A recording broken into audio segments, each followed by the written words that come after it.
Can you all remain standing for a moment of silent prayer and meditation?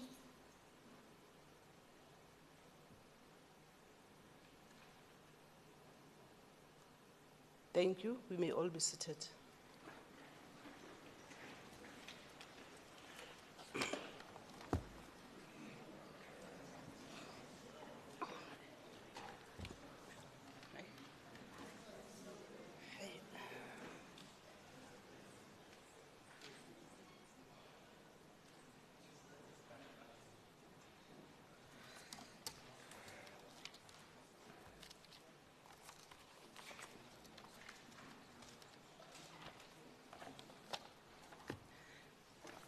Good morning, colleagues.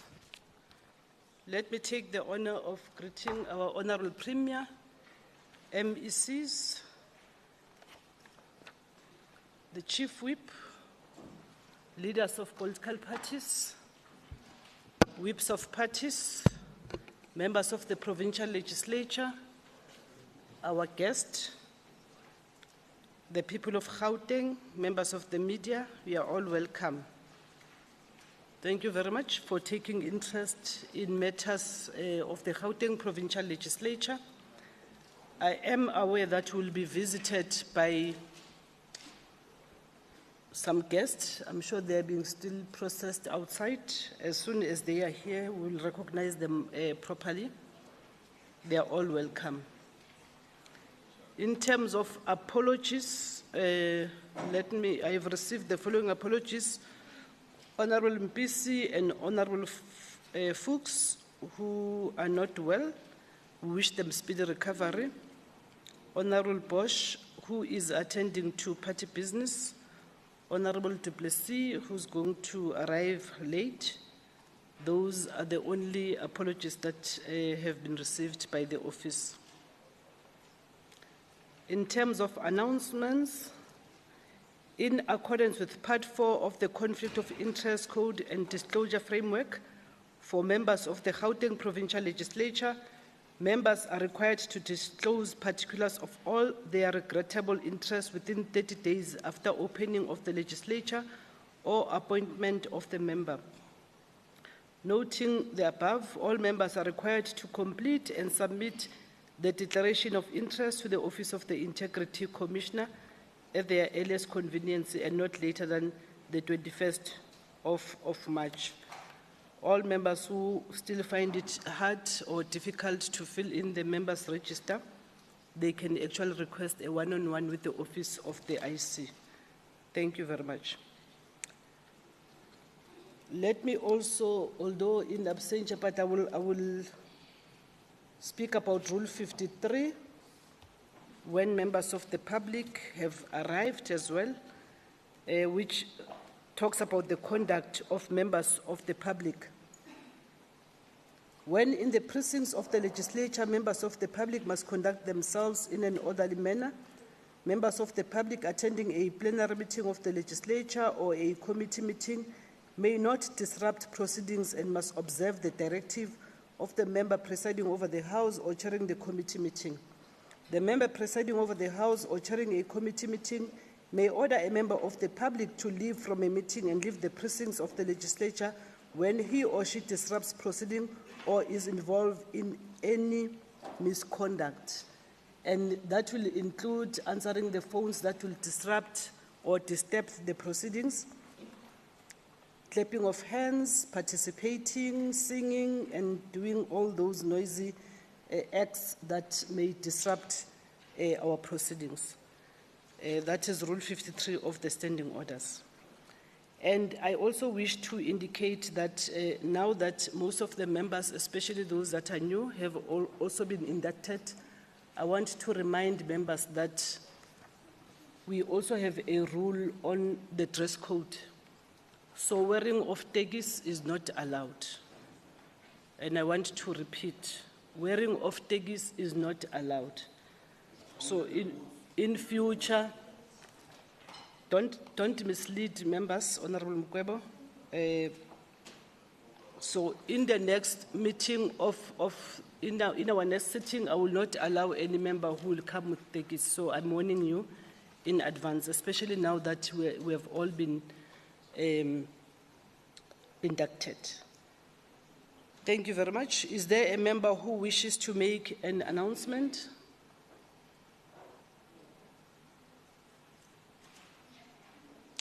Honorable Maslela, an announcement. There's a difference between member statement and an announcement. I know that you want to do a member statement. Okay. Honorable Maslela.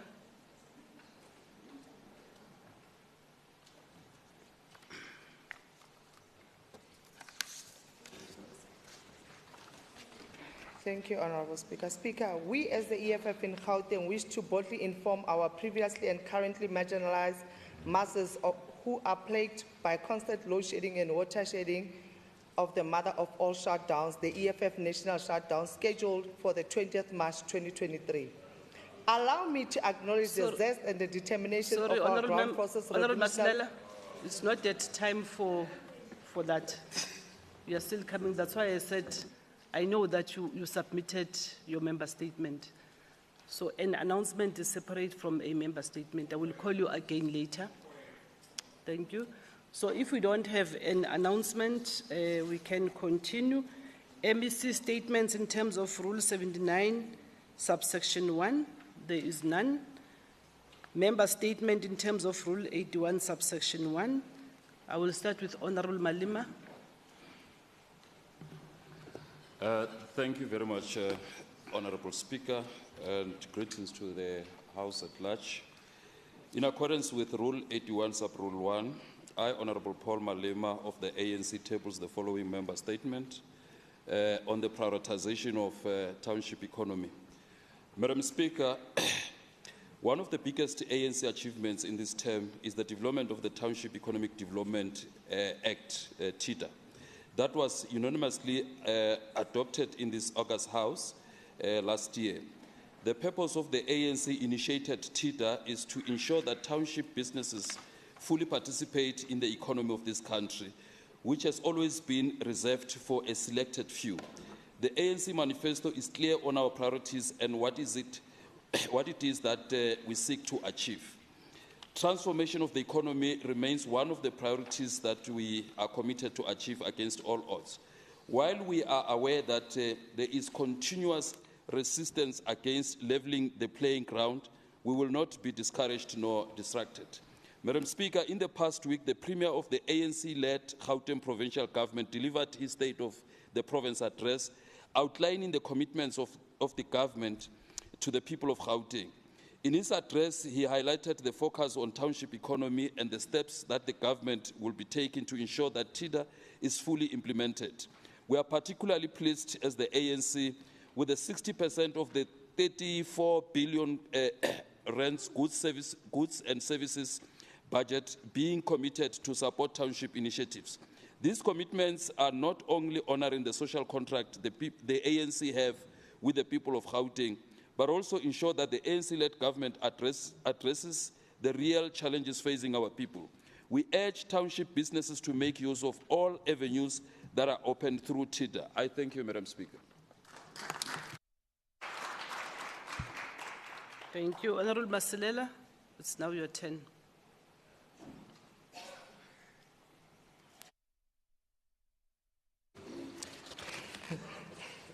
Thank you, Speaker. The EFF in Gauteng notes with concern the deliberate collapse of the public health system by the ANC government, which has now propelled the community of Tembisa to take to the street the demand accountability and service delivery from the health facility of the government of less than 18 months, the ANC. Speaker, a medical facility that is supposed to render services to the entire Tembisa township that has estimated population of at least 2.5 million people. And further, the services surrounding areas in Johannesburg, Ekurhuleni and Tshwane has now been rendered useless, in effect, a pathetic health hazard in its current situation. We as the EFF call upon the MEC of Health, Nomantunko Moraloko, to realize that truly what is happening at the Tembisa Hospital is nothing but an arrogant and blatant betrayal to the unprivileged black masses of our communities and all races in general who require health services from this facility. Honorable Speaker, before we become part of Lesotho FISA mayhem, which will obviously lead to a situation resulting in loss of more precious lives who have now nowhere else to turn for medical assistance, the EFF strongly urges that let our people not have another Nkomo Ralogo FISA mayhem, following the Premier's playfulness and particularly a lazy government that refuses to take accountability on simple things like procurement of skinny jeans at Tembisa Hospital. We remind you and the people of Gauteng of one of the key mandates of the legislature, which is oversight as prescribed in Section 125 of the Constitution. In your growing Gauteng Together commitment, Speaker, the government of the day said, we committed ourselves to strengthen the capacity of the state to deliver quality service to our people.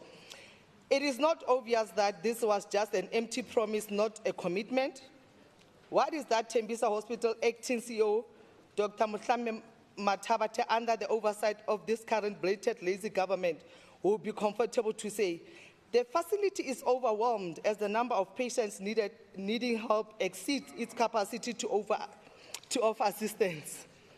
There we go again, straight to the Nkomo Ralogo beatboxer approach. This is a direct influence from the man on top who does nothing but play a lot of video games, to an extent that the daydreaming is now a hobby in the Lucifer Fixer school of thought. All he sees now is panic buttons and empty airspace of his imaginary drone and helicopters. Thank you, Honourable Member. Your 2 minutes is over. Thank you. Honourable Makhane. 2 minutes. Thank you, Speaker. Member statement in terms of Rule 81. In many of our struggle songs and debate we would have in this House, we speak of human dignity and the need to uphold it. We talk about the need to liberate our people, those previously disadvantaged and marginalized. We talk about bringing change to our people. It is years later, and one often wonders, what exactly are the things we are saying to our people? And what is it that we are saying to them? Honourable Speaker and honourable members, the EFF recently had a picket outside the Department of Education, demanding placement of learners who were not yet placed because schools had no space to accommodate them. Yes. Another year of the system trampling upon the rights of our children who we constantly vow to protect. Even today, there are still learners who have not been placed yet. On the 23rd of February 2023, member Njakazana Khadebe of the EFF caucus attended an oversight at Katlehong North, Khumalo Clinic, and was met with bathroom facilities that had only half of the toilets working and functional, computers that were not fully functional, and a roof that was damaged due to water leakage. The basic human rights of our ordinary people continues to be trampled upon by the government, and we continue with our lives as if nothing is wrong. Our consciousness has somehow escaped us, and maybe it is so because we have got the luxury to afford private health care. In his address, the Premier spoke about improving public health care and wellness facilities within our communities. Time up. Honourable Adams. That is not 2 minutes.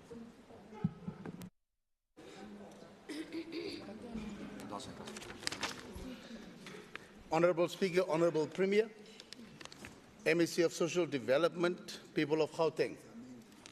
The ACDP notes and joins all NGOs, faith-based organizations, civil society at large, and individuals here at home and abroad in celebrating World NGO Day. It was yesterday on the 27th of February.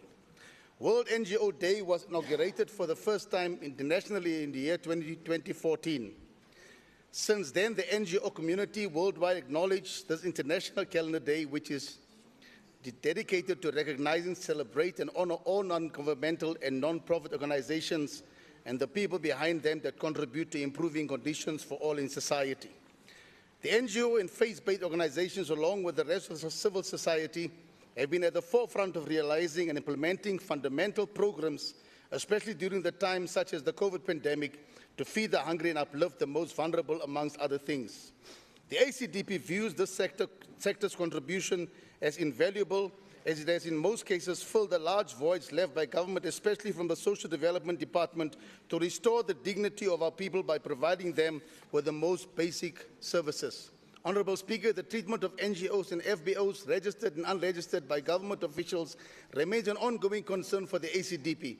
The delays in payments from government, a lack of support from the Department of Social Development, and politics that drive and decide funding allocations.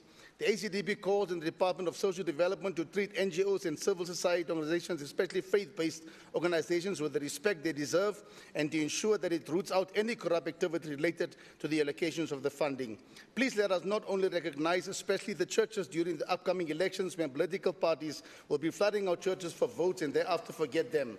The status quo cannot be allowed to continue if we want to realize a strong partnership between government and this important sector in our society to bring an end to poverty, unemployment, inequality, crime, and the giant of gender-based violence. Thank you, Honourable Speaker. Honourable Alberts. Thank you, Madam Speaker. The Gauteng ANC government under Premier Lesufi has made plans for the future of Gauteng's energy needs in the form of the establishment of solar power generation. And given the dire state of Eskom, this province deserves prudent and decisive action. Yet there might be a problem with the Premier's plans. The question is whether the province may legally generate and distribute power according to the Constitution. According to the President Ramaphosa, only local government may do so. The President stated this in his answering affidavit to a constitutional challenge to load shedding due to load shedding by a group of political parties and other interest groups. The President stated furthermore that he has no legal duty at all to end load shedding, as there is no duty on him or any of the national departments to ensure electricity generation or reticulation. By way of logic, this goes for provincial governments and their departments as well. So basically, on this interpretation of the Constitution, the President of this beautiful country has abdicated despite the existence of general legal duties on him. For instance, the preamble clearly states, the preamble of the Constitution, that amongst others, we must improve the quality of life of all citizens and free the potential of each person. But by the President's logic, the national and provincial governments has nothing to do with energy supply. That, by the way, is the hallmark of a modern country. So Premier Lesufi will have to make a choice. Either support the abdication of the President's duty towards the country and abandon all plans to generate and distribute electricity, or openly contradict the President and explain to this House why this provincial government has the constitutional right to generate and distribute power. We believe the President is wrong. Do you, Premier Lesufi? Thank you. Thank you. That concludes member statement in terms of Rule 81, subsection 1. Motion without notice in terms of Rule 120, we have none. I want to check if is there a member who wants to give a notice of a motion in terms of Rule 121.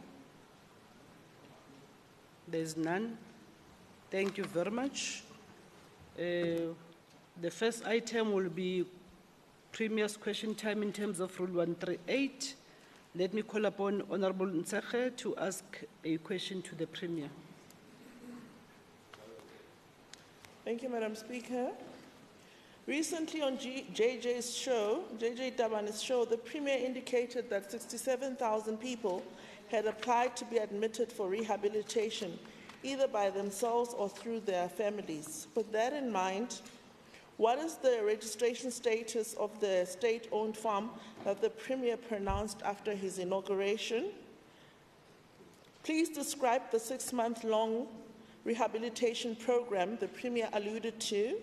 What type of rehabilitation treatment will be provided on the farm? What is the capacity of the farm to take people who want to be rehabilitated? And what type of skills and manpower have been identified and will be required to ensure that the farm rehabilitates people and equips them with the relevant skills they can use afterwards? Thank you, Speaker. Honourable Premier. Thank you so much, Madam Speaker. Thank you, Member Ntsakhe. Good morning to all honourable members. Honourable Speaker, the issue of drugs in our township needs our urgent attention.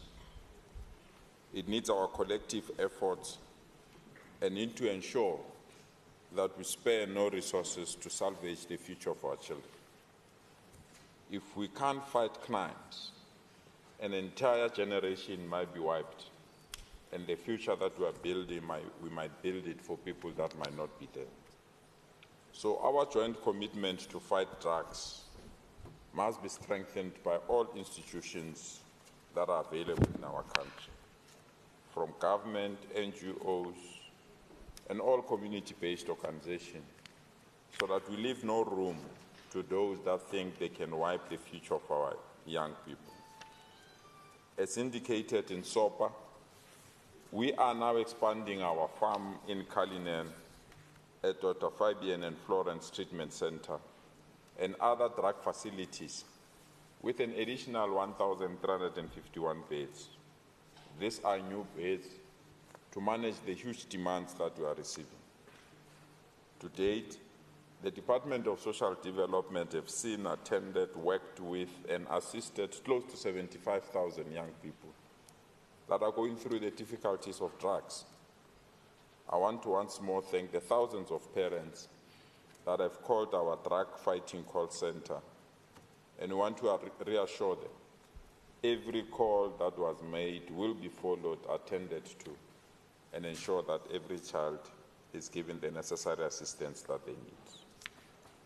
Our state-owned farm that Member Nsegh is referring to is Dr. Fabian Florence Ribeiro Treatment Center. It's situated in Cullinan, approximately 30 kilometers east of Tshwane. The facility is on a farm and is registered in terms of Prevention and Treatment for Substance Abuse Act 70 of 2008. The current registered bed capacity of this farm is 200, and it admits service users with substance use disorders in the inpatient treatment program.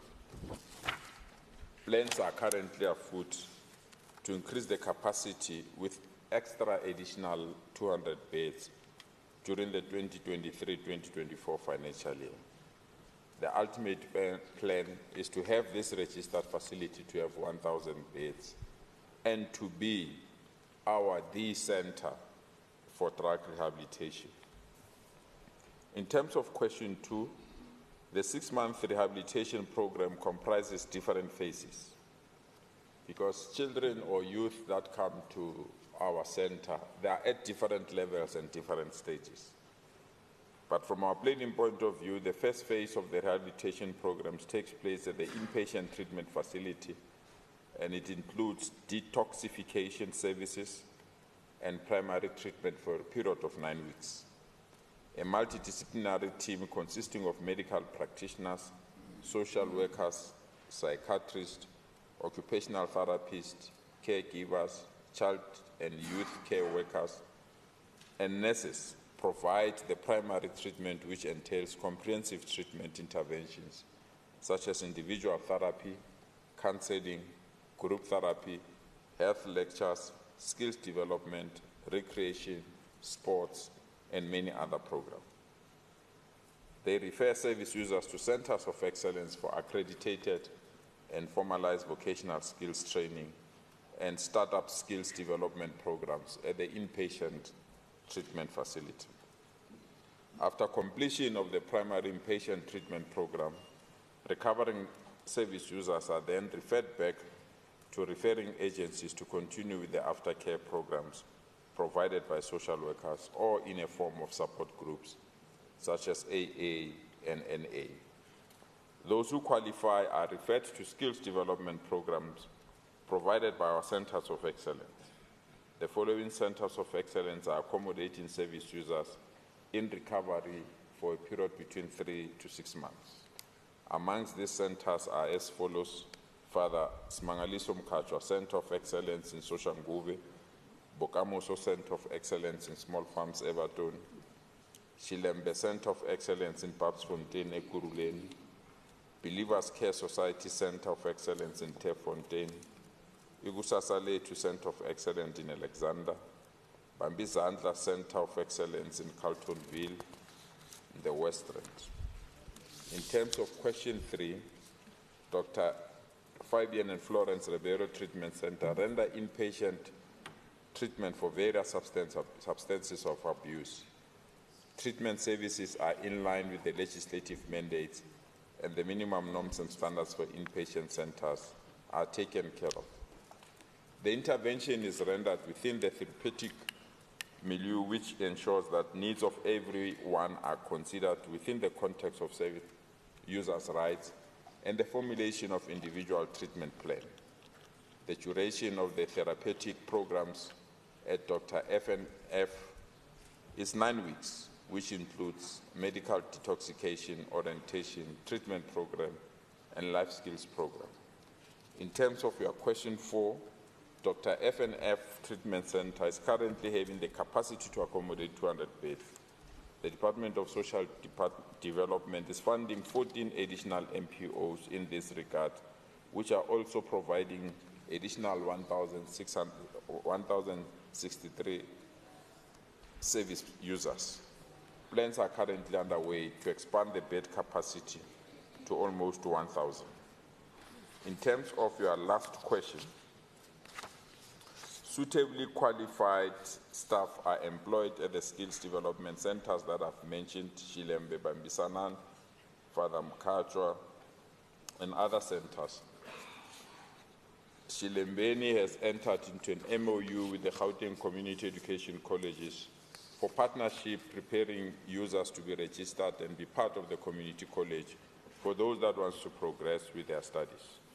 We have also taken a decision as this government that those that qualify to further their studies at university, we will provide them with free bursaries after going through the rehabilitation program. And that the Bukamoso established a partnership with Mafube Africa Construction Company.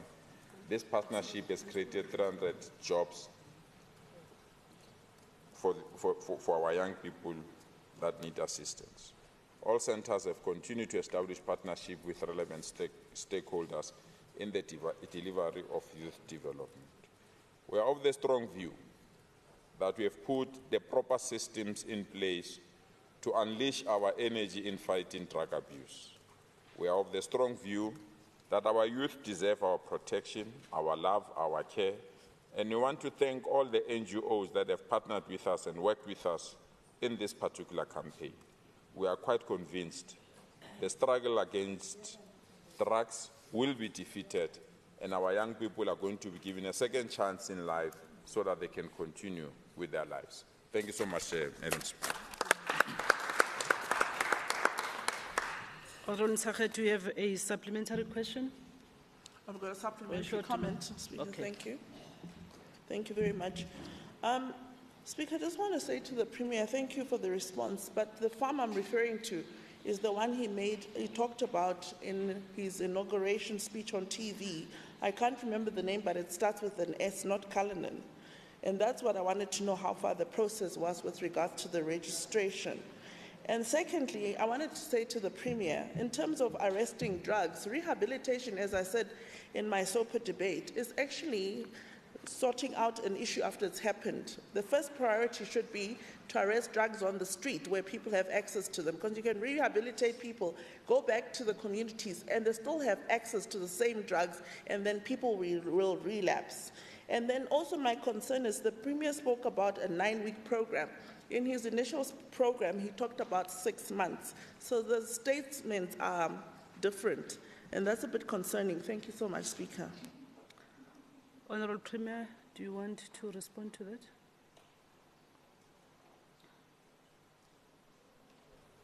Thank you so much, Madam Speaker. Thanks, Member Ntsakhe. Indeed, our commitment is to create as many facilities as possible. There can be farms, there can be walk-in centers, and there can be hospitals. Because those that are using drugs, Madam Speaker, are using drugs at various levels. Others are hooked, deeply so, others at the initial stage, and others at the advanced stage. So in order to provide that kind of support, you'll utilize all forms of facilities that are available at our disposal. So I just want to urge Member Ntsakhe that let's not politicize this matter of drugs. It's a serious matter.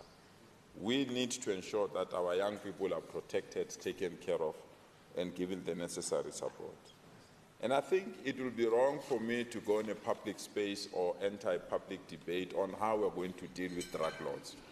As soon as you announce how you're going to deal with drug lords, they will abandon their way and go on other things. So the absence of explaining how we want to deal with drug lords does not mean there's no plan to deal with them.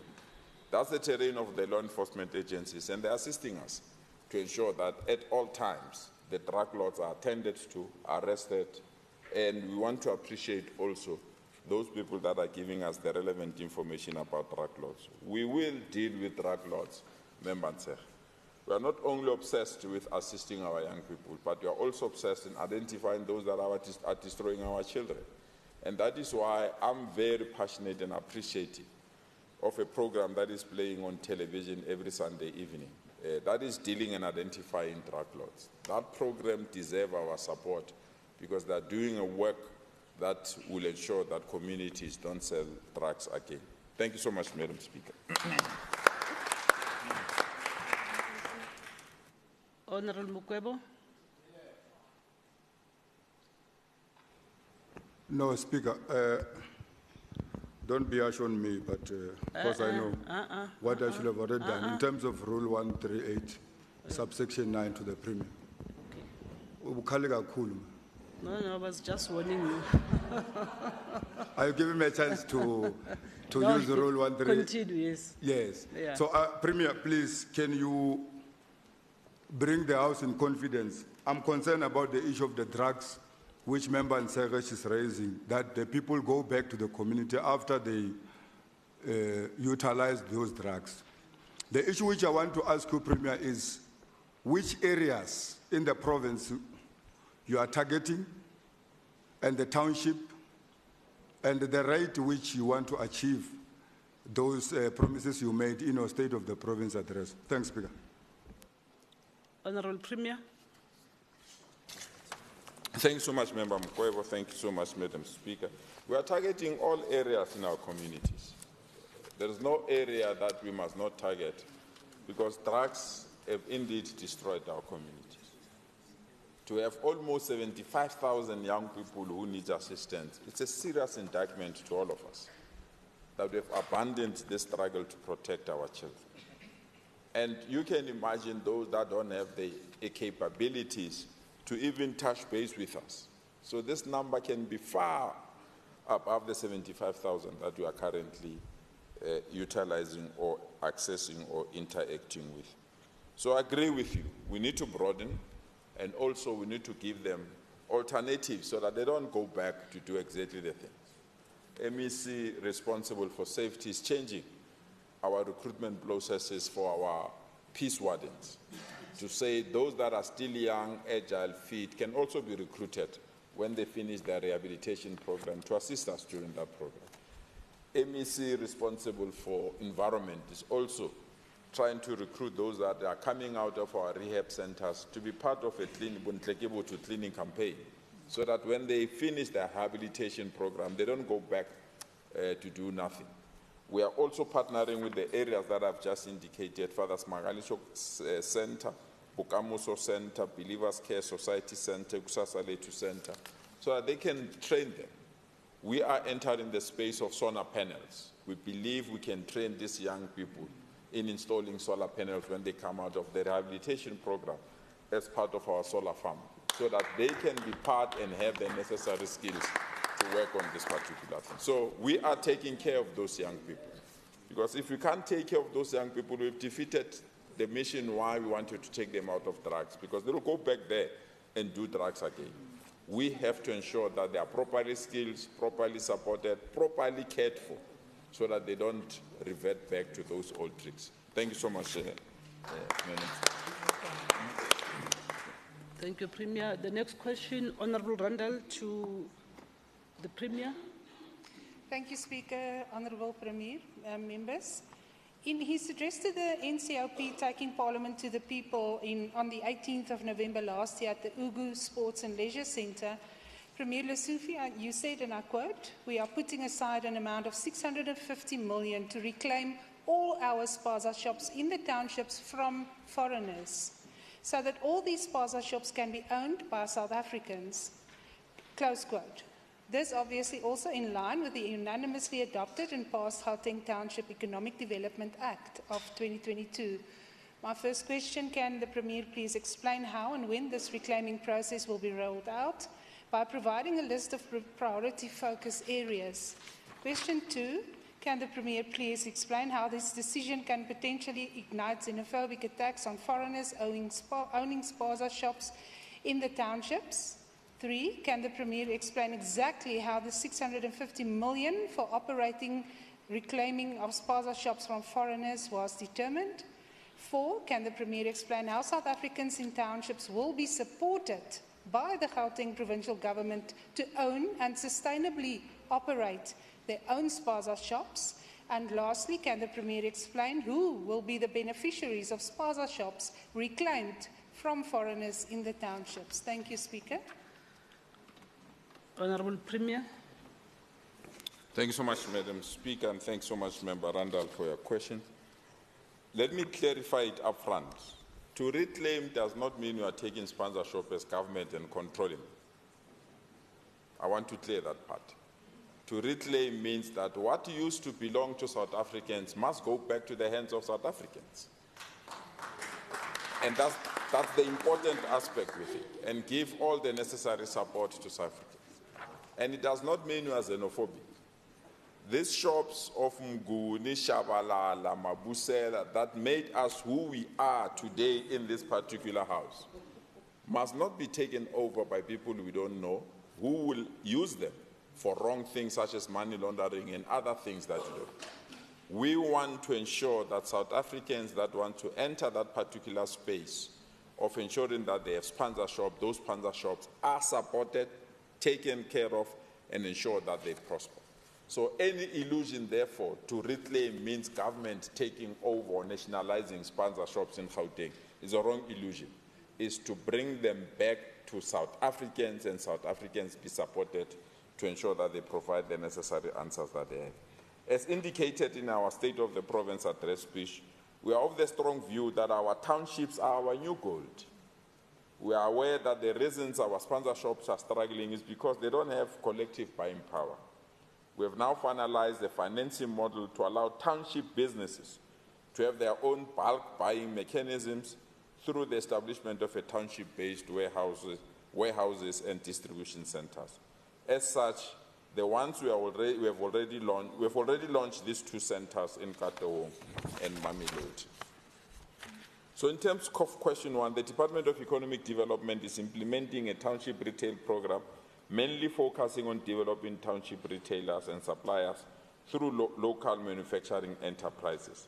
The program does not include shops that are not owned by South Africans, but supporting more than 20,000 spaza shops that are owned by South Africans. And this will be done through our manufacturing and warehousing program.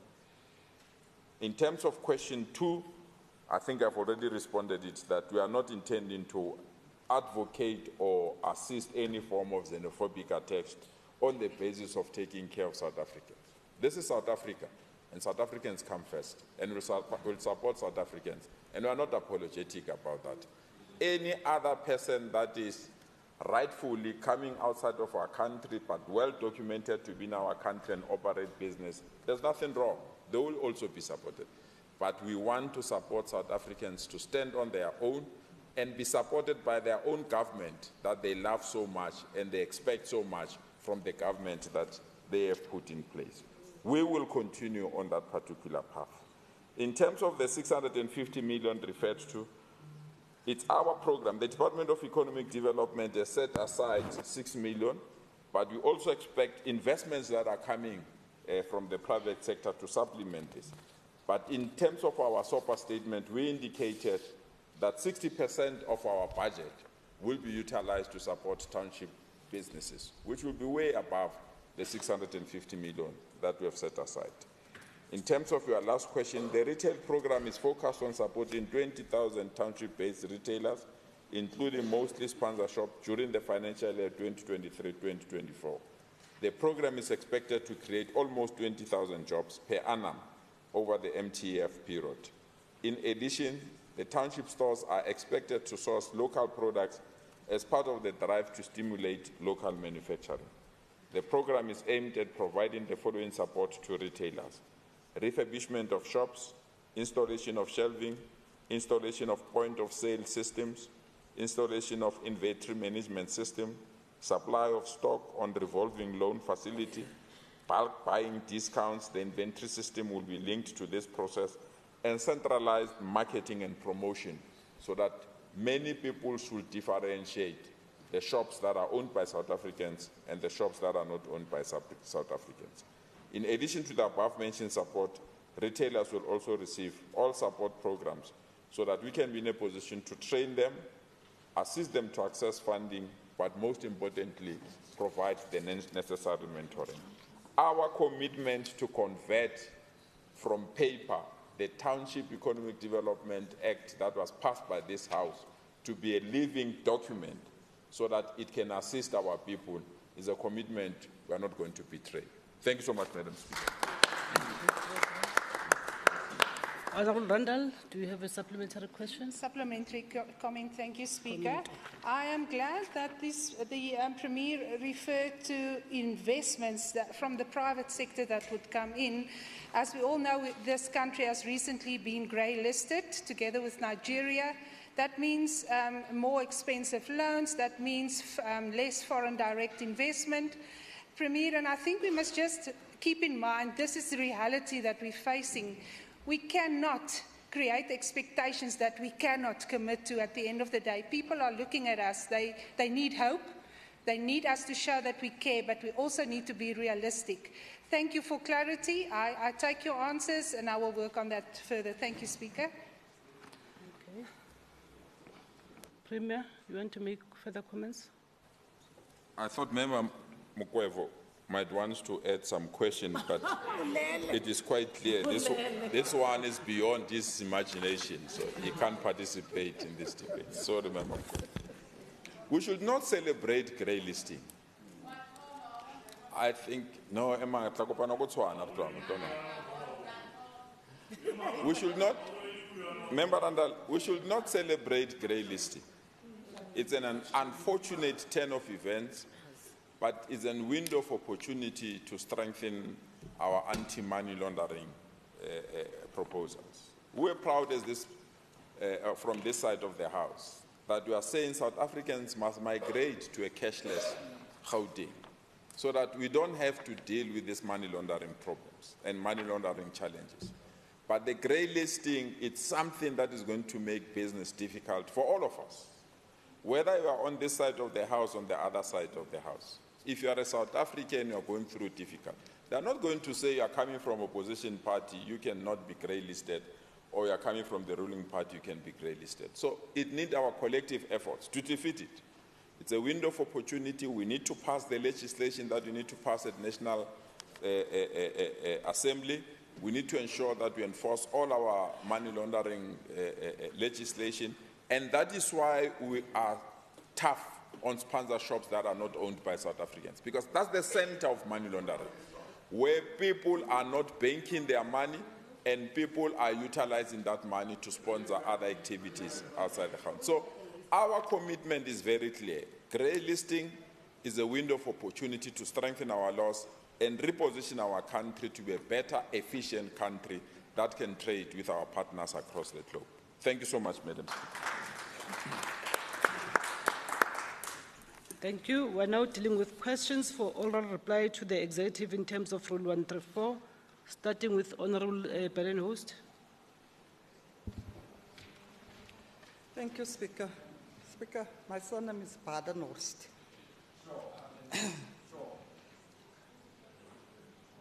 To the MEC, Council for Social Development. MEC today is not guaranteed to all of us, but surely where there is life, there is a need for every human being to be treated with dignity. And having this in mind, MEC, can you please tell the residents of Gauteng what happened to the budget that was allocated for school uniforms in the previous years? Number two, did any of our learners receive uniforms this year? And if so, at which school? And how many sets of uniforms were distributed? Number three, why has it become a challenge for the Department of Social Development to contribute the school uniforms to all needy scholars on the department's registry, and with the increasing number of child-headed homes in our societies, how many of these children have been assisted how many have been assisted by the department during the back-to-school season, sponsoring them with school uniforms, stationery, and food resources? Thank you, Speaker. Honorable MEC.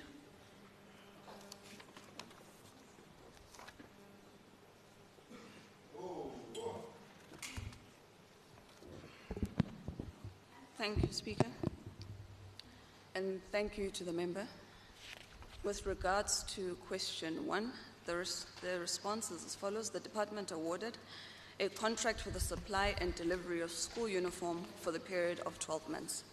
The contract commenced in 2020-2021 financial year.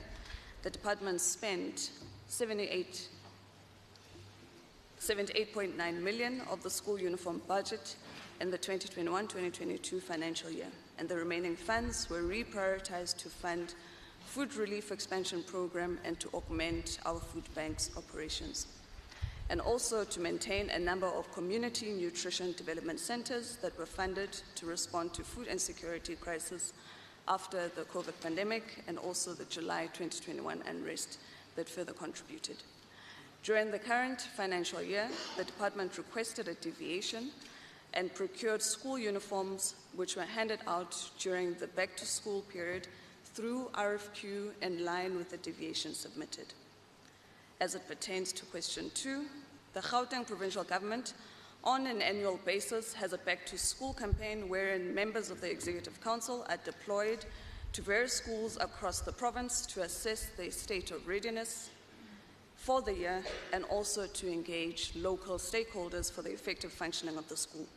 As part of the back-to-school campaign, the Gauteng government, through the DSD, distributed school uniform and dignity packs to vulnerable and orphaned children. The department distributed 5,000 school uniform packs during this campaign, which were procured through RFQ as an interim measure, whilst the department finalizes on awarding the tender due to be finalized by end of March. The full list of the detailed schools will be provided accordingly. However, just in summary, I can indicate, Madam Speaker, that in Ekurhuleni, 900 beneficiaries would have benefited, in Johannesburg 500, in Sidibeng 1,700, in Swane 750, and West Rand 1,100. And then, as it pertains to question number 3, with the application of Circular 21, the department had to engage relevant stakeholder departments to ensure that the procurement of school uniform is done through cooperatives as much as possible. In this regard, engagements took place with the DTI in terms of local content, and additionally with the Gauteng Treasury in terms of ensuring that compliance is adhered to. As a result of the engagements, the decision was to create a panel of service providers made up of SMMEs and cooperatives that will be utilized for a period to ensure that the cooperatives are not left behind, as it is the mandate of the department to promote the participation of cooperatives in the program. As indicated above, the tender was advertised and the department is finalizing on the process towards awarding. As it pertains to the last question, a total of 5,000 beneficiaries benefited as part of the Back to School campaign. We indicate in the interim, whilst we finalize on the tender processes to ensure that the additional demand is met. And with regards to stationery and food sources, the Gauteng Department of Education has made provisions for learners to receive stationery and food as part of its comprehensive school program. Thank you, Madam Speaker. Thank you. Honorable Paranos. Thank you, Speaker. Speaker, according to my knowledge, there was no school uniforms that were distributed for this year. And I'm asking about this year.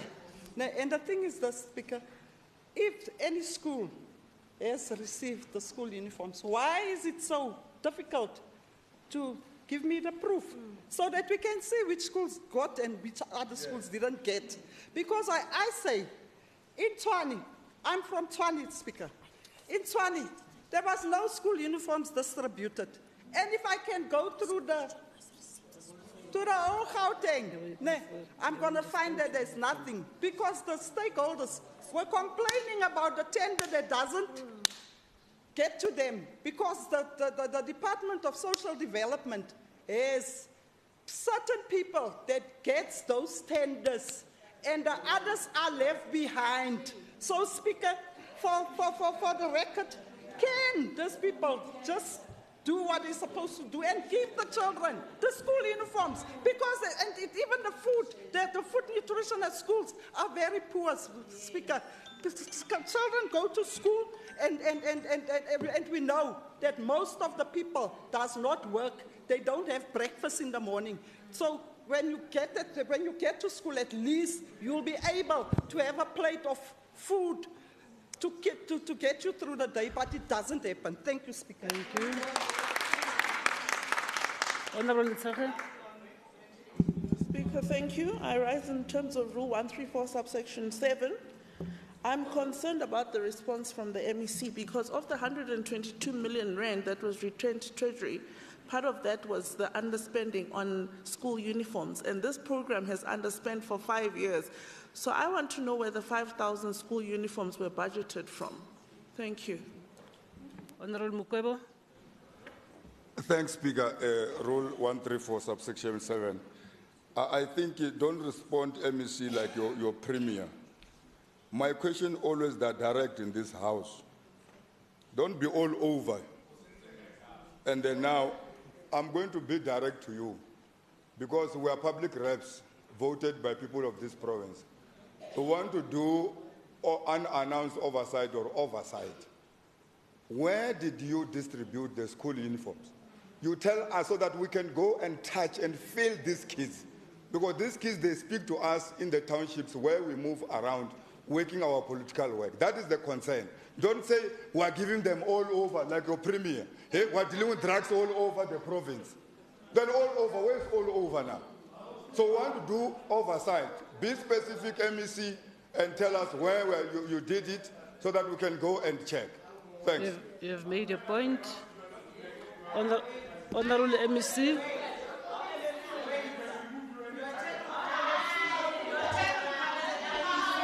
Thank you, members. Thank you.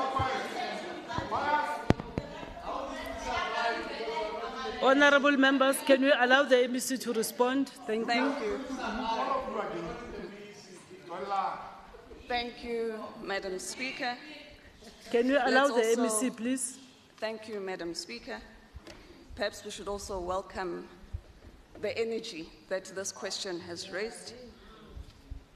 Madam Speaker, as indicated, the allegation that because you did not see the uniform, therefore it does not exist, it's rather odd. We just indicated in the response that the Gauteng government has an annual program called the Back to School campaign. As part of this Back to School campaign, members of the executive committee were given school uniforms and dignity packs. Additionally, we also indicated that we gave a summary of the regions and the amounts that are to be given, and that the full detail of the schools will be submitted to you. We just indicated. Honourable members, thank you. Thank you. Honourable members, remember, we need to be unanswered. We need to record the responses. So if we are preventing the MEC from speaking, Honourable Mukwebo, we are waiting for a response. Over to you, Honourable MEC. Thank you, Madam Speaker. Maybe let me slow down my voice so that they can hear better. Because what they are raising has been responded to. I indicated that a full list with the schools and the amounts will be handed accordingly. And that for the sake of this sitting, instead of going through all the schools, I simply gave a regional distribution of those schools. So that full detail will be indicated, and we'll be more than happy for you to go to those schools. I further indicated that only the 5,000 could be catered for because the department is finalizing on its tender. As you know, this takes some time. There has to be the advert, so it has been advertised. We are now finalizing on the process of awarding the tender, which will be done by the end of this financial year, as indicated. So that will be concluded, and that list will be given to you accordingly. So, Madam Speaker, therefore, the issue around the schools, we have indicated to, and they can have that full list so that they're able to go through it and not accuse us of being all over when we simply addressed the issue that they will be given this. As it pertains to the issues around the underspending, the questions further, as part of our response, we indicate that there was reprioritization that had taken place, and we share the concerns that the member has. And that is why we are finalizing on the tender so that this does not continue to be something that the department has to deal with. Thank you. Thank you. Honourable MEC, can I request that in terms of your responses, they be provided via the proceedings so that they are recorded properly. Thank you. Thank you, honourable members. We're now going to deal with written questions. Honourable Khatebe, please, thank you. We're now going to deal with written questions for oral explanation and tabling in the House in terms of Rule 135, subsection 5. There are a number of questions, HL 001, 002, 003, 004, 005, and 006, which were not responded to on time. Honourable Raleigh Huku, can you respond on that particular issue in terms of Rule 135, subsection 5? Not to respond to the question, but explain why the questions were late.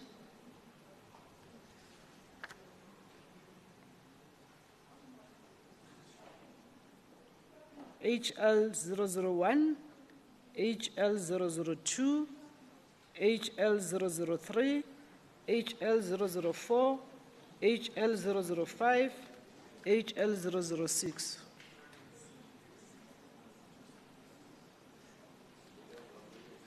Honourable Raleigh Huku, just leave the Chief Whip. There are questions that were not responded to by yesterday. They were only responded to.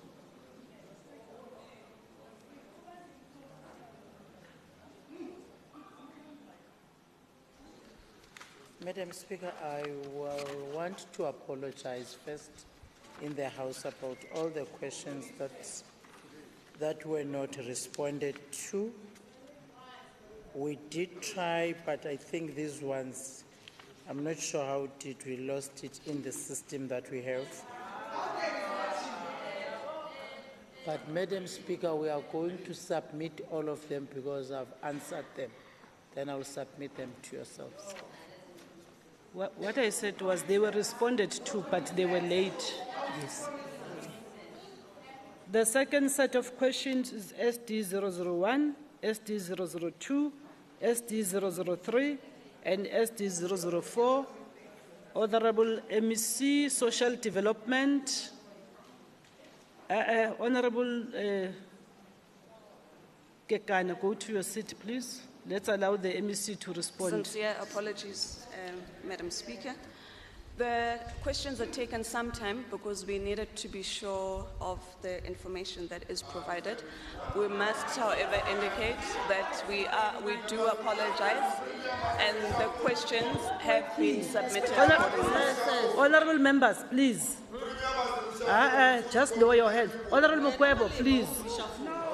I am asking this question because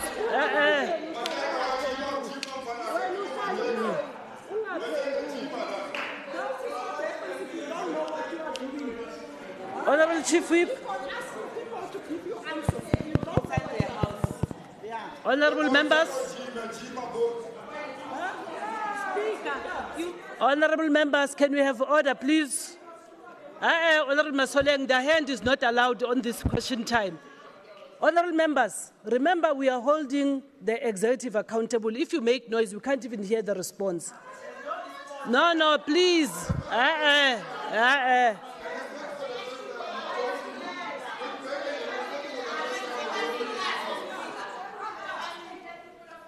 Who said you must speak, Honorable Masoleng? I never said you must speak.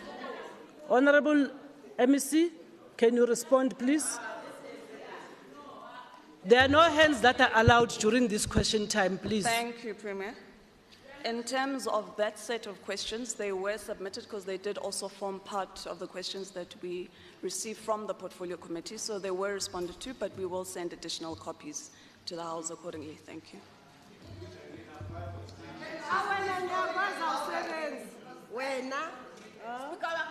Honorable members, if you feel that it's late for you to respond, the rules allows you to actually request extension to the speaker. So in future, use that rule instead of not responding at all. Then the next set of, Honorable Masilela. There are the next set of questions. You know, honorable members, please. I beg your indulgence. The next set of questions, honorable members, the next set of questions is ARD. And, whoa, members, please. Honorable Khatib, I'm going to throw you out of this house. Please, I'm going to do that. You can't sing in the house.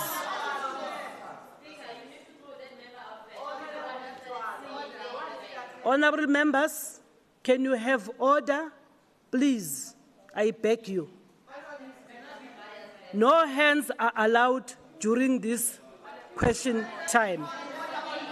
Can I therefore request that,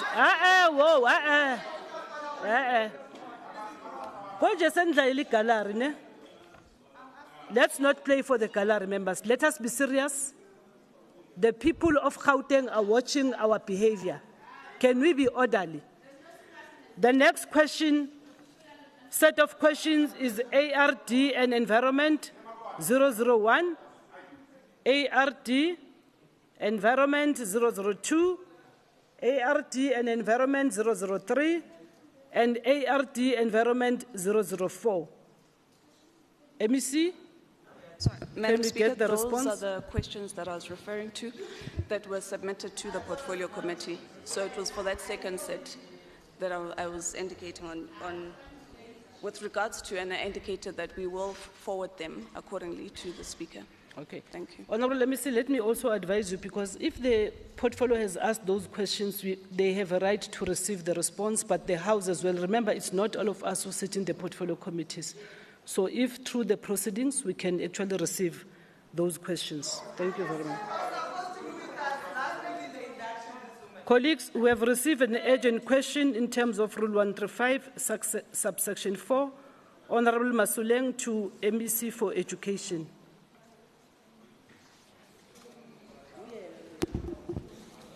Thank you, Speaker. I am Malabhe Masoleng of the Economic Freedom Fighters, hereby in terms of Rules 126 and 135 place an urgent question for oral response to the MEC.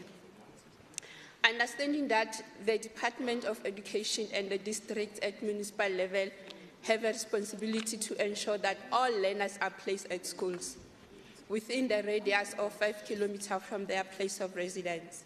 However, in Tshwane, there are learners who are still not placed, and this has put stress on both learners and parents. We have contact numbers of parents, by the way.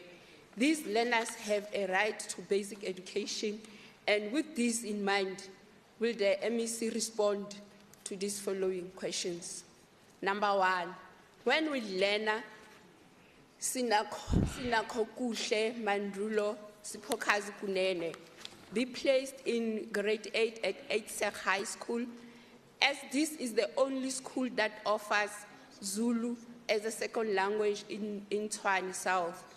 The rest offer Afrikaans. Number two, and when will the following 13 learners be placed as well as a matter of agency, since the academic year started in January 2023?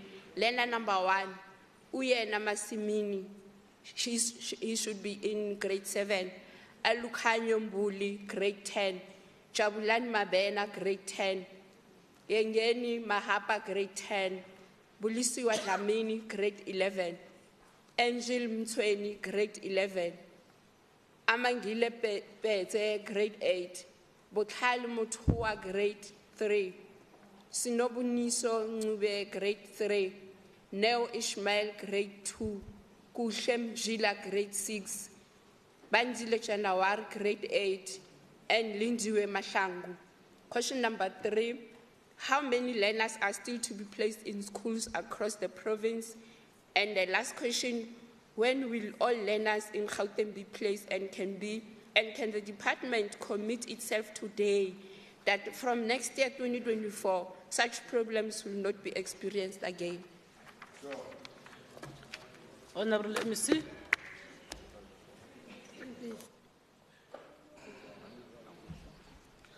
No, thank you, Speaker.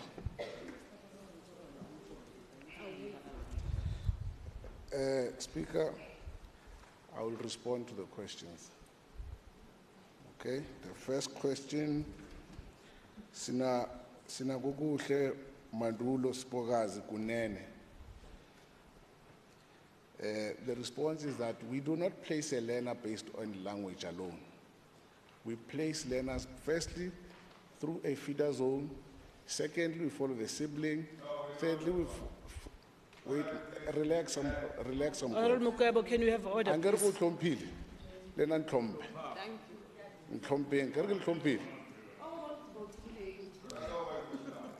Firstly, as I'm saying, Speaker, through you, we place learners not based on language, but firstly on feeder zone, sibling, work address, 30 kilometers and beyond 30 Ks. So in this regard, this learner has been placed in a school, but the parents have chosen a different school and are insisting on that school. That is 8 SEG, but we are not placing based on that.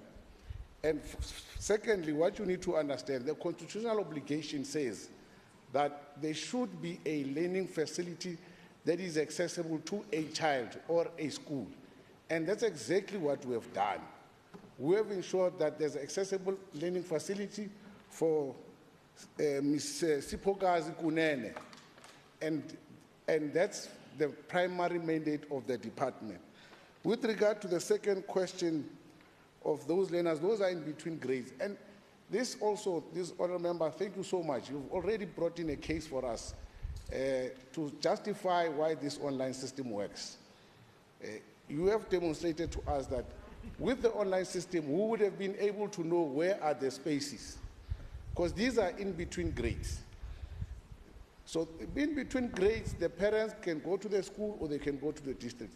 What I'm urging you to do, like an honourable member and a leader, you need to advise the parents that they should be patient. Where the children are placed, if they're in school, wait. If these kids are in school,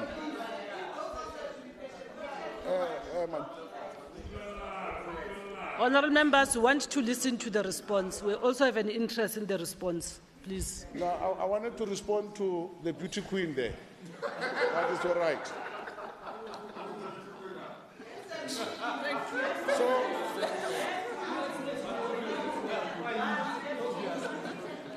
I never mentioned the name. Mara Waiteva. So, Speaker, can I continue? Please don't respond to a person, but respond to the House. I'm happy with this question because it provides a case for this online system that it would have been able to help us with the spaces in between grades. But however, the process for children who are in between grades that are not placed, as you say, these learners are not placed. It's not a problem. We will look into ensuring that they should be placed if they are not in school yet. But if they are in school, allow them to remain in the school until we have an opportunity to transfer them to their preferred schools. Because at the center, Speaker, the parents have preferred schools. And that's their argument. And That's why it might seem that there is no spaces. And that goes to the third question with regard to grade 1 and 8. We have placed all learners according to our records. And what do I mean? We have given access to every single learner who's in grade 1 and grade 8, access to a school or a learning facility. That's the Constitution. Now, it's down to parents in accepting those spaces for their children. It is not the department who has not created an opportunity for a child to be placed in school. The last one, I wish I was a prophet with regard to commitments. But what I can say is that we will continue to place learners even next year like we've done this year, Speaker. Thank you. Thank you very much, MEC. We have responded to the question. Can we ask the Secretary to read the first order paper? Speaker, follow-up question, please. Honourable members, please. I'm raising a point of follow-up question. Can I refer you to Rule 135?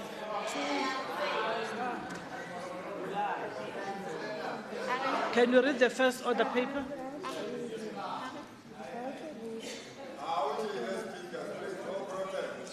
Speaker. Yeah, it's an agent question. Secretary, can you read the first order?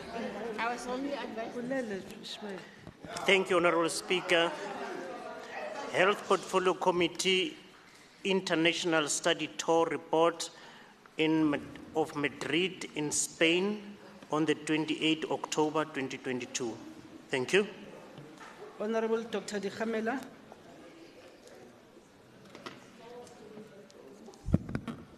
Thank you, Honourable Speaker. Good morning, everyone in the House. The Portfolio Committee on Health and Wellness has a constitutional obligation, according to Section 114, subsection 2, to provide mechanisms to exercise oversight over the provincial executive.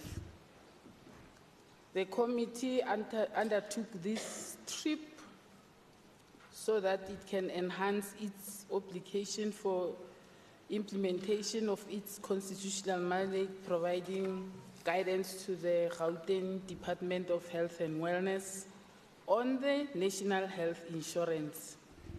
The report will highlight the findings from the health system in Madrid from the lessons drawn, and there will be recommendations that will be sent to the Department of Health and Wellness in Gauteng.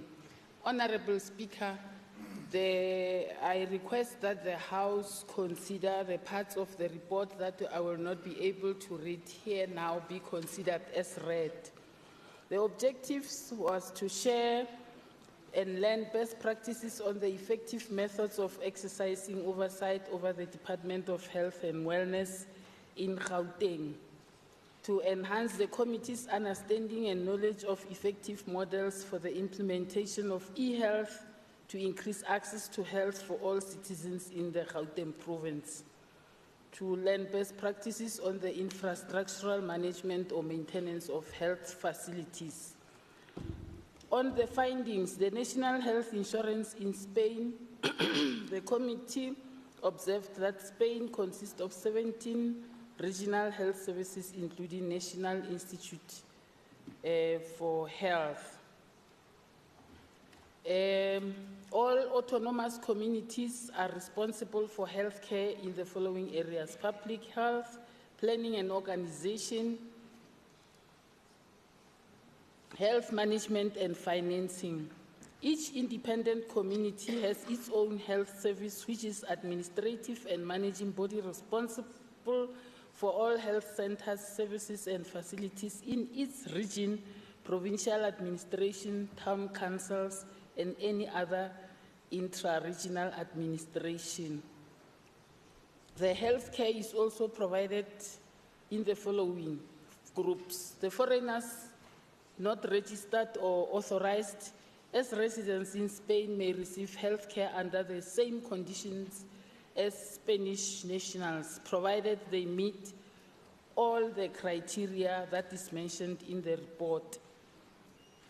Persons entitled to asylum or subsidiary protection also get healthcare in Spain. Applications for international protection, that is the asylum, they also receive. Victims of human trafficking, they also access healthcare in Spain.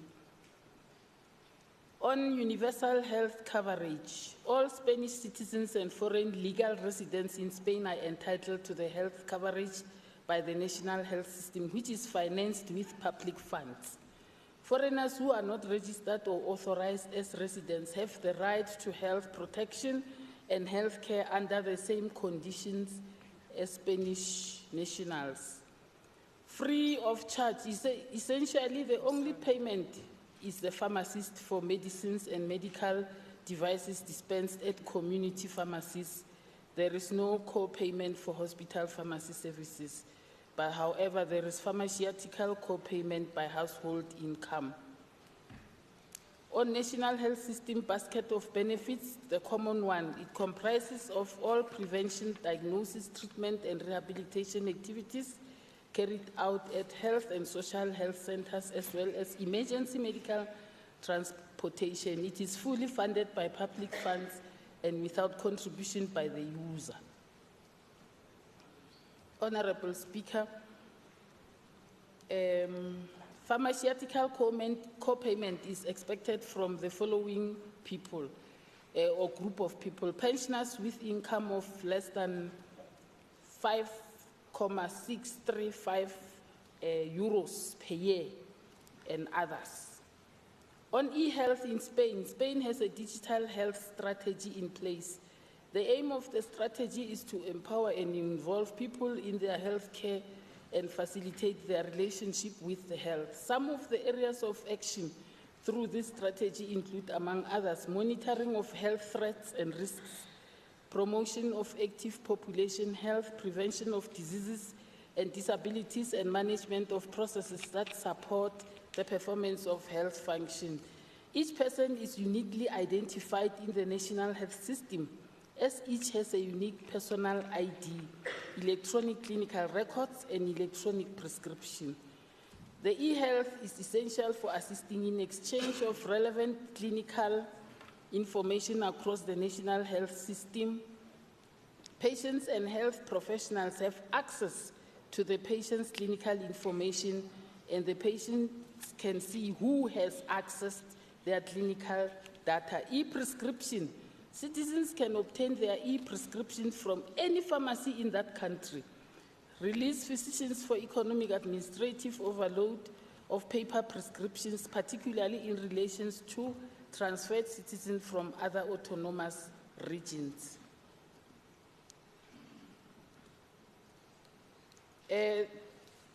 Visits to various hospitals were done, and recommendations can be found in the report, which has been circulated to all honorable members in this House. The waiting times is 15 minutes or less in hospitals, while waiting list for surgery in private hospitals is less than 3 weeks, whereas in public hospitals, sorry, Honorable Speaker. Okay, let me go to the findings.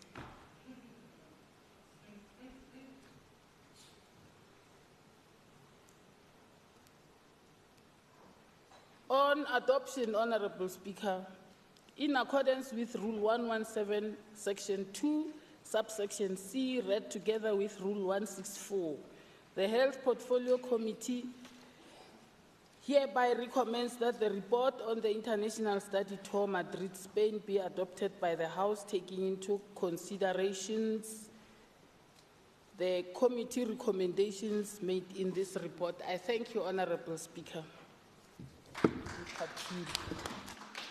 Is there a seconder to the report? Yes, Speaker. Oh, Honorable. Thank you very much, Honorable Speaker. I rise to second the report. The report seconded. All those in favor say yes. Yes. All not in favor say no. No. The ayes have it. The report is adopted by the House. Can we have the next order? Thank you, Honourable Speaker. Public Accounts Standing Committee Oversight Report on the report of the Auditor-General of South Africa to the Gauteng Provincial Legislature on the financial statement of the following social and economic cluster 17 reports.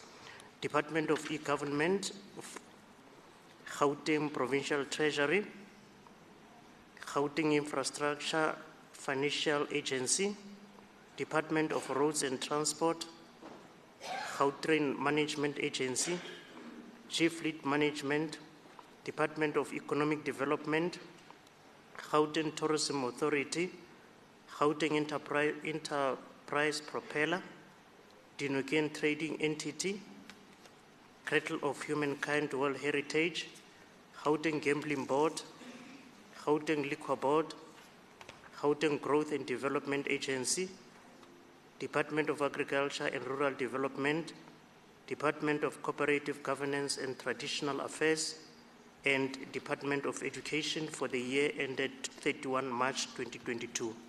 Thank you. Honorable Kanyile.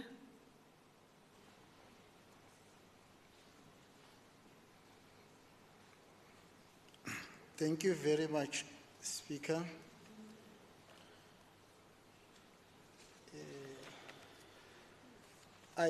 Madam Speaker, I table the oversight reports of SCOPA on the reports of the Auditor-General of South Africa to the Gauteng Provincial Legislature on the financial statements of the 6 departments and their entities as called out by the Secretary. I table them collectively and therefore request that the parts of these reports which I will not read must be taken as tabled. SCOPA could not table all its reports by the end of 2022 because of the delays in the consideration of such reports, which were caused by the massive changes in membership of political parties which happened during that time. Gauteng Provincial Treasury, as one of the beacons of good financial management and accountability, together with its agency, the Gauteng Infrastructure Finance Agency, have retained the unqualified with no findings audit opinion. Included in this portfolio is the Gauteng Department of E-Government, which has also recorded the unqualified with no findings audit opinion. This is an improvement from the previous year and a huge improvement from the qualified audit opinion it received in the 2019-2020 financial year. Gauteng Department of Cooperative Governance and Traditional Affairs has also retained the unqualified with no findings audit opinion. Turning to the next portfolio, both Gauteng Department of Agriculture and Rural Development and Gauteng Department of Economic Development have regressed to unqualified with findings audit opinion. 2 of the entities in this portfolio have retained the unqualified with no finding audit opinion. These are Gauteng Gambling Board and Gauteng Growth and Development Agency. In the same portfolio, Gauteng Enterprise Propeller has retained an unqualified with findings, whilst the rest of the entities in the portfolio have regressed to unqualified with findings audit opinion. These are the Cradle of Humankind World Heritage Site, Dinokeng Trading Entity, Gauteng Liquor Board, and Gauteng Tourism Agency. Whilst Gauteng Management Agency retained the unqualified with no findings audit opinion, the Gauteng Department of Roads and Transport within the same portfolio has regressed to a qualified audit opinion, and G-Fleet Management has not moved out of the qualified opinion it has received in the previous year. It must be noted that of the oversight reports we are tabling today, it was only in the case of Gauteng Department of Roads and Transport and G-Fleet that we held a public hearing to gain insight on the matters of qualification and to discuss with them what needs to be done to move towards improvement. No public hearings were held in the rest of the departments. No public hearings were held with the rest of the departments and entities because their responses to SCOPA preliminary questions provided adequate information for the committee to make its recommendation. Madam Speaker, when we table the remaining oversight reports, we will provide further clarity on the concerns of SCOPA. We, however, have raised our concerns and recommendations in these reports we are tabling today. Let me also indicate, Madam Speaker, that I heard when the Secretary was reading, he included the Department of Education. We are not tabling it today. I thank the MECs and senior officials who cooperated with the committee either by providing adequate responses to preliminary questions raised by SCOPA or during their appearance at the public hearings. I would also like to express my appreciation to the Gauteng Business Unit Leader in the Gauteng Office of the Auditor-General of South Africa, Ms. Melissa McCarthy, and her team, including the Forensic Unit in the Office of the Premier, MEC of Finance and Gauteng Audit Services, the Gauteng Office of the Public Protector, and the Gauteng Public Service Commission for their invaluable cooperation with SCOPA in the consideration of these reports. The chairpersons of the various committees who were part of the SCOPA process at the beginning of the oversight process of the committee are also acknowledged. A word of appreciation also goes to the staff of SCOPA and their seniors, without whom this process would not have been successful or successfully completed. Finally, the members of SCOPA for their dedication during this process. After due deliberation, the Standing Committee on Public Accounts unanimously adopted its reports on the reports of the Auditor-General of South Africa to the Gauteng Provincial Legislature on the financial statements of the following departments and entities for the year ended 31 March 2022. Gauteng Provincial Treasury, Gauteng Infrastructure Finance Agency, Gauteng Department of E-Government, Gauteng Department of Cooperative Governance and Traditional Affairs, Gauteng Department of Agriculture and Rural Development, Gauteng Department of Economic Development, Gauteng Gambling Board, Gauteng Growth and Development Agency, Gauteng Enterprise Propeller, Cradle of Humankind World Heritage Site, Dinukeng Trading Entity, Gauteng Liquor Board, Gauteng Tourism Agency, Gauteng Department of Roads and Transport, G-Fleet Management, Gauteng Management Agency. In terms of Rule 172C read together with 164, the committee presents to this House the above-mentioned reports for consideration and adoption. I thank you. Thank you. Any seconder to the report? Yeah, I rise to second. Honorable Kanyana seconding the report. I now put a question. All those in favor say yes. Yes. All not in favor say no. The ayes have it. The report is adopted by the House. I heard you say Honorable Kanyile is second. It's Honorable Kanyane. I said Kanyana. Okay, sure. You like your name. Okay. No, thank you very much. That therefore concludes the business for today. The next sitting is on Tuesday, the 7th of March, 2023 at 10 hours sharp. Thank you very much. The House is now adjourned.